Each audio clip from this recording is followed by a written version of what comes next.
Welcome back to my channel. मैं सुमिता और मैं आप सभी का स्वागत करती हूँ। फ्रेंड्स, आज हम बात कर रहे हैं अपने कमिंग फेस्टिवल ईद उल अजहा के बारे में, यानी कि बकरा ईद।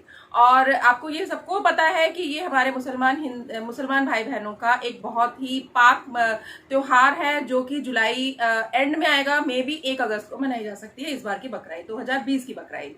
तो फ्रेंड्स, आप ये देखिए कि ये बहुत ही जैसे कि ईद उल फित्र मनाई जाती है रमजान के पाक महीने के लगभग 30 दिनों के बाद, और उसके 70 दिनों के बाद ये वाला कमिंग फेस्टिवल है, जो कि 1 अगस्त को इस साल मनाया जाने वाला है। अब ईद उल जुहा के बारे में एक वाक्य मैं आपके सामने शेयर करने लगी हूँ, आप उसे जरा ध्यान से सुनिए। तो फ्रेंड्स, हजरत इब्राहिम ने ख्वाब में देखा कि वो अपने बेटे को कुर्बान कर रहे हैं, और उन्होंने ये ख्वाब जो है लगातार जब 3 दिन तक देखा, तो उन्हें ये लगा कि नबी का जो ख्वाब है, नबी का जो ख्वाब होता है वो बिल्कुल सच्चा होता है। और उन्होंने ये सोचा कि ये अल्लाह ताला की रजा है कि वो अपने बेटे को कुर्बान कर दे। तो उन्होंने बिल्कुल भी देरी नहीं की इस बारे में, और उन्होंने ये अपना पक्का इरादा बना लिया। इब्राहिम ने जब अपने बेटे को कुर्बान करने का इरादा किया, तो उन्होंने सबसे पहले अपनी बीवी से मशवरा किया, और उन्होंने ये कहा कि मैं अपने बेटे को घुमाने लेके जा रहा हूँ। और जब वो अपने बेटे इस्माइल को कुर्बान गाह पर जब लेके गए, और जैसे ही उन्होंने छुरी उठाई, और तो उन्होंने सबसे पहले ये सोचा कि अपने बेटे को मैं पूरा एक किस्सा बता देता हूँ ये वाला। जब उन्होंने अपने बेटे को किस्सा ये बताया, तो बेटे ने कहा कि बाबा, आप देरी मत कीजिए, आप ये काम कर गुजरिए, क्योंकि अल्लाह ताला की यही रजा है, और आप मुझे सब्र करने वालों में ही पाएंगे।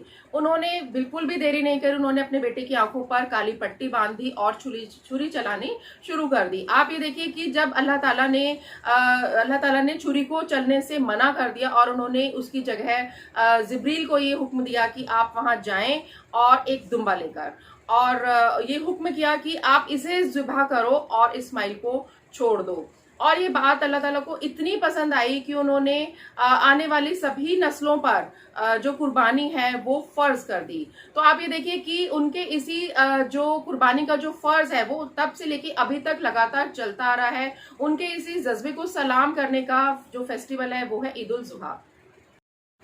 दोस्तों, ईद उल जुहा का जो त्योहार है वो हमें कुर्बानी के फर्ज की हमेशा याद दिलाता है। कुर्बानी के फर्ज का मतलब है कि हिफाजत के लिए हमेशा तैयार। हजरत मोहम्मद साहब का आदेश है कि कोई भी व्यक्ति जिस भी परिवार में रहता है, जिस समाज में रहता है, किसी शहर में या मुल्क में, उसको वहां की हिफाजत के लिए, अपने परिवार, समाज और शहर की हिफाजत के लिए हमेशा तैयार रहना है।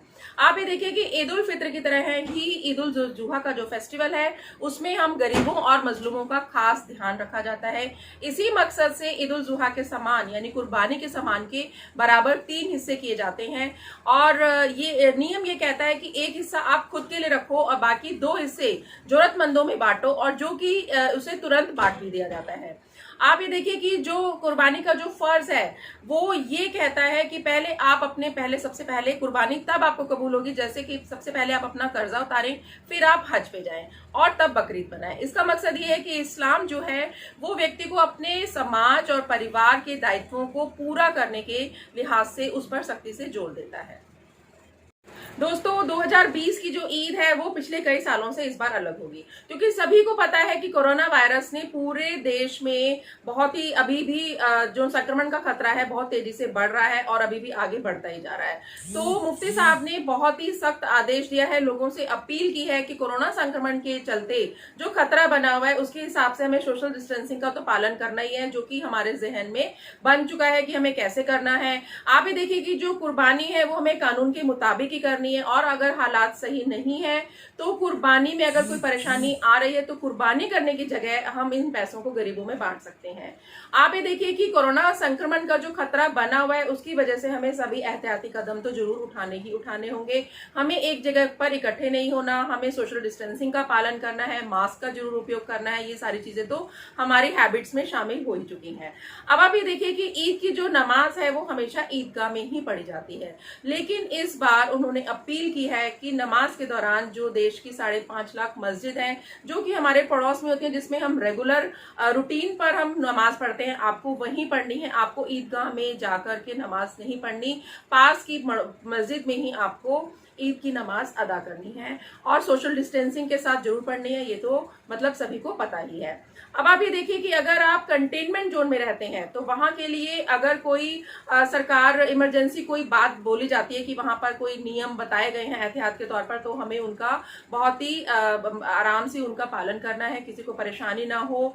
और कोई एक जगह निर्धारित कर लेनी है कुर्बानी की। और आप ये देखिए कि सरकार की तरफ से जो नियम बताए गए हैं उनका हमें पूरी तरह से पालन करना है।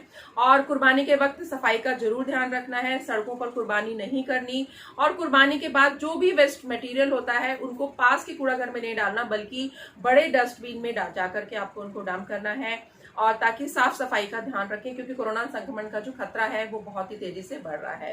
तो फ्रेंड्स, मैं आप सबको एडवांस में ईद की मुबारकबाद देना चाहती हूँ। आप सबको बहुत बहुत ईद की शुभकामनाएं और बधाइयां। और अगर ईद के फेस्टिवल में ये होता है कि आप ईदी देते हैं सभी को, अगर आप मुझे ईदी देना चाहते हैं तो प्लीज मेरे चैनल को सब्सक्राइब जरूर कीजिएगा और शेयर करना तो भूलिएगा मत।